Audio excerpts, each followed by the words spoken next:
Hello, this is Northwest Trains. I'm Tom. I'm back in the loft, this time for a haul video. Got a big bag of goodies in front of me.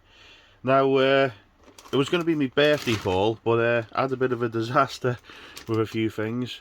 But I've also bought some stuff over the course of May, so I thought I'd show you what I got. So, starting in the bag here. So this is the part one of the disaster. I bought this Fairbairn a while ago, and it's number 42073, which is running a Haverthwaite. It's literally just been withdrawn from service now for its overhaul. So for my birthday, my partner and me, mum and dad, we're going to send us off to get sound fitted and upgraded like my other Fairbairn. Unfortunately came back damaged, so it's getting sent back, and I'm hoping that they do a proper job and find a replacement body for it, because in my opinion that's what it needs. It suffered some damage to the steps, the pipe here and the front detail. So but yeah, I don't want to get too much into that, because you know, accidents happen and things get damaged in the post, so that's put on the side for now. The other disaster was I got a Rapido Hunslet, and that was back in April, I think. And again, beautiful model, really stunning, but it didn't work very well. It was constantly stalling on the track, even on straight level clean track, and you couldn't even run it in because you couldn't do a full circuit on the railway. So that got sent back. It came back to me, and it was probably even worse, I'd say. Just no good at all. I noticed a lot of people have complained about the pickups and the quality of running. Some had solved it by putting a stay alive unit in, but for a brand new model you shouldn't have to do that. It should work. So I think, you know, I like what Rapido are doing, but I think some firms need to stick to the basics and get their models to work properly first, which is the most important thing, and detail to me is a secondary. So anyway, don't want to drag on too much about that. So hopefully we'll have the Fairbairn back for another video. I got this from Carnforth Models during the Model Railway Exhibition weekend at Carnforth Station. Just another Mark 1. This one's a brake corridor in the Crimson Cream. So I've got a rake of 4 of these again now, so that's for the Heritage line. Also got this from Carnforth Models. It had a unrealistic looking load in it, so I took it out, but it was only £8. Now it's hard to get a backman wagon like this now for probably less than 15 quid, so quite happy with that. I've got about 11 of these now, I think, 12 maybe. So gradually building up crate chains, buying them cheap, a few at a time. And also my partner got me this for my birthday. After seeing Graham Folston's, if you look at his channel, he's got an amazing layout in his loft, and what he's done with this castle kit is unbelievable. It's really, really good. So definitely, I'll put a link in the description for his channel. Definitely take a look. And really nice bloke. He's given me loads of ideas over the years for stuff on the layout. But anyway, so I got these. I haven't a clue yet where I'm going to fit it on the layout, but I'm going to have to find somewhere for it. I've got loads of 00 scale model soldiers as well. Obviously you wouldn't have Napoleonics or whatever fighting on a castle like this, but having it look good, certainly in like a static pose, like on guard. So yeah, that's a project for the future. And so we'll look now for the harbour scene. I found these on eBay. So it's basically resin harbour walls. So I thought I'd give that a try. I think, what did this cost me? I've got it wrote down here somewhere. I think all in all, I'll show the lot, it came to about £30. So they're pretty good. They all need painting. Now I've just got the one set for now, because I'm not entirely sure how much I'm going to need yet. So that's just a little sample. I'll do a video in the next layout update. We'll have a proper look at this. And I also got this. It's a bit bigger than I thought it was going to be, so it might be a bit too big for my harbour scene, but it's a little resin fishing boat. Again, like I say, I wanted to create the impression of a harbour. I was going to maybe try and convert this into some sort of cargo boat. Maybe taking what was from the quarry as part of the museum theme. We've also got boat accessories as well, so that's going to be my job as well. We've got lots of painting and kit building to do, so this is going to add to it. I think this actually came as a freebie, another little boat. So I think it's called Anyscale Models. Again, if you want to have a look at their eBay shop, we'll just get this little leaflet out here, just so you can see. Again, there's loads of people doing these now, like resin or plastic 3D. Sorry, 3D. Losing me mind here.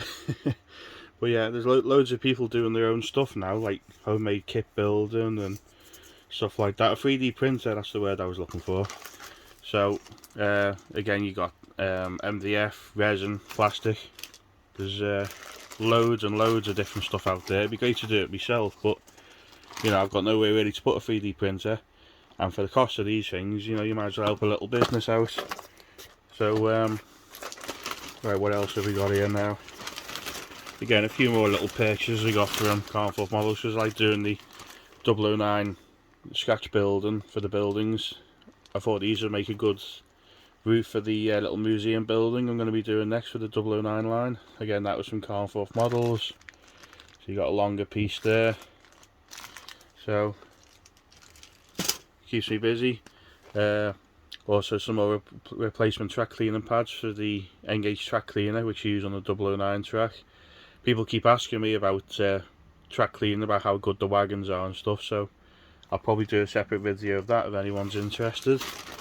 Let's get these last two out. So, right, so I've got an original blue HST. I'll probably show you that in a minute actually. So like moving on. So this is again another one of these shops on eBay, Rusty Rails this is. And for my platform, because I wanted to add more figures to the station, but I wanted some modern station seating. I only had old-fashioned benches. So again, these little 3D printed station seats, I think they look really good. So I got them for the mainline platform, so I can hopefully get some more seated figures for them. Again, check out the shop, it's got loads of different stuff on there, especially like if you're into like doing TMD layouts to do like your little engine parts and stuff. Now second bag, put that down a bit too heavy. So this is from the Llangollen Garden Railway show. Now last year I extended the Garden Railway, so I thought I needed a second little station, so I got this little halt building. Forget how much that was, I think it was about 12 quid or something. And again, very basic, made out of resin I think, but it just suits the weathered, battered looking, like a sort of abandoned halt that hardly gets any attention that I want on the layout, because it's an ex-quarry line. Again, this is all from the same seller. We've got he's done me a bit of a deal on all these I think, so I don't think I paid what's on the labels. A little loco platform. Now my little pub scene on the Garden Railway, I thought it'd be a little fun idea as a little feature, because it's a heritage line. We'll do little single coach brewery passenger trains from the pub around the ponds, so, or otherwise the lake scene. So I've got two of these platforms to put together, so it makes like a little mini station, and the little halt builder might go there, or then again I go to the top of the garden like I say. What else have we got? So we've got signal levers.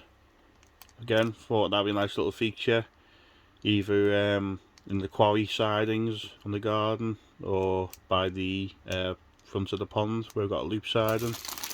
So that's all I'm focusing on really. I haven't really got the space to buy loads of G-scale trains, so, and I've already got plenty. So I'm trying to focus on the actual railway this year, just to try and add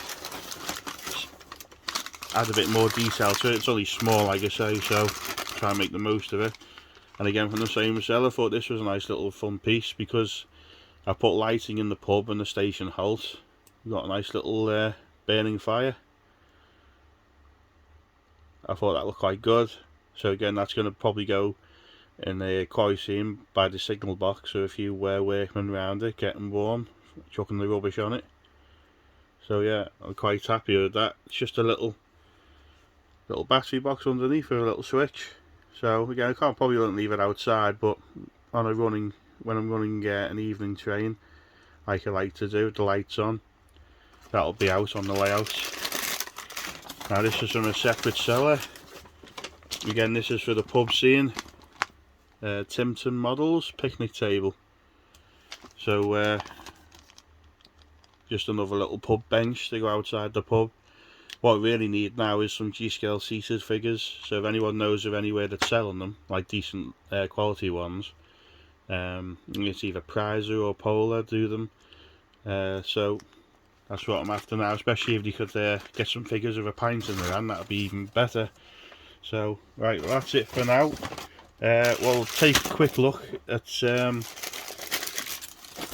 009 kits that have been building, and I'll finish off the video with a few little running shots. So I'll be back in a sec.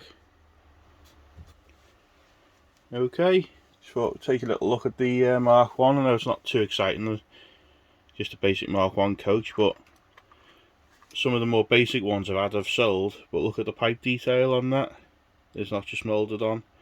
I know the coach is really expensive now, but like I say, if you go pre-owned, £25 for this doesn't seem too bad then.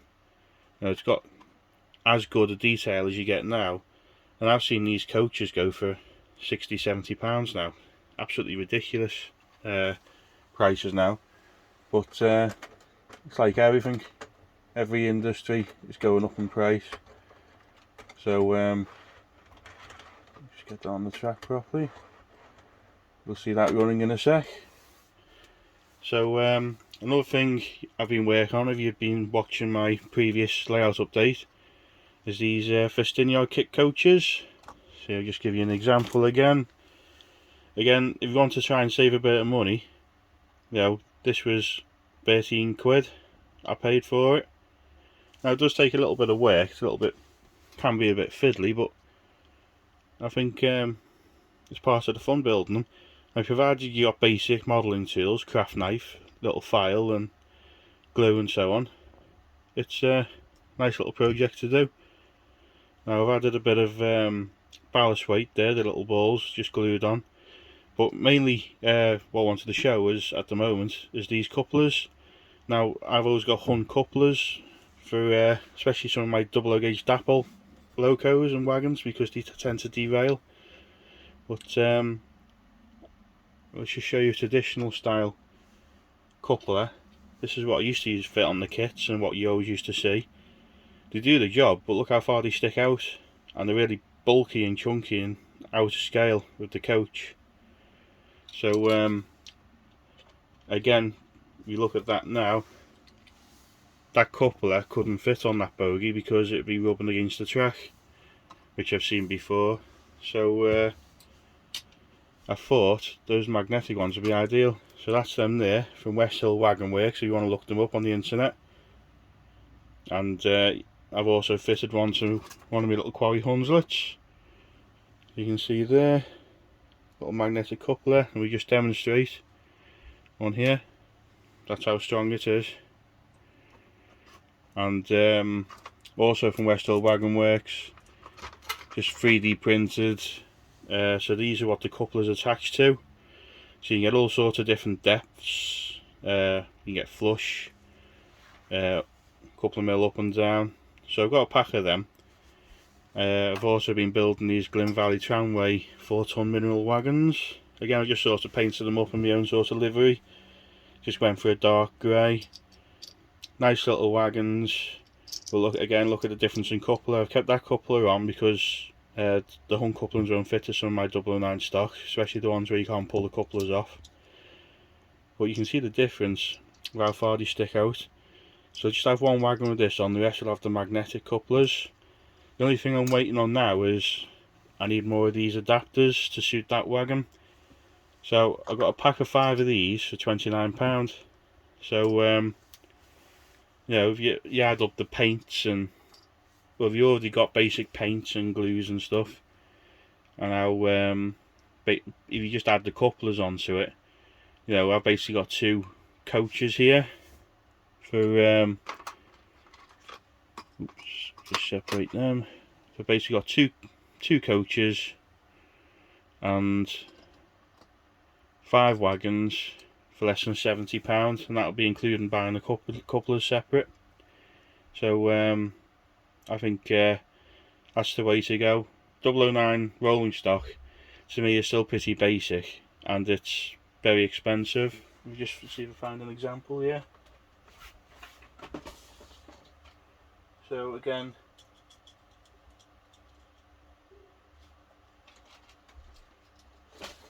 there's nothing wrong with these, but that is over £40, this wagon. And I think the couplers, because they have tried to make them smaller, they don't always couple together very well. I've mentioned that before. It's not very good for shunting. These coaches are about £22. Again, nice enough, but they're very basic. Only got plastic wheels, and they've got absolutely no weight to them whatsoever. So once that's painted up nice, you know, I think I'll be quite happy with these. So yeah, again, it's, if you're interested in trying to do things on a budget, if it's too expensive for you, have a look around. There's that many different possibilities now with 009. When I first done it, the only stuff available was Continental stuff, like this one for example. Nothing wrong with it, but like I say, hard to get and they were expensive. So like I say, let me know what you think. I'll hopefully have these painted up for the next layout update and we'll see them running on the railway. I'll have a little test clip because while I'm up here I want to make sure that they run properly before I carry on any further with them.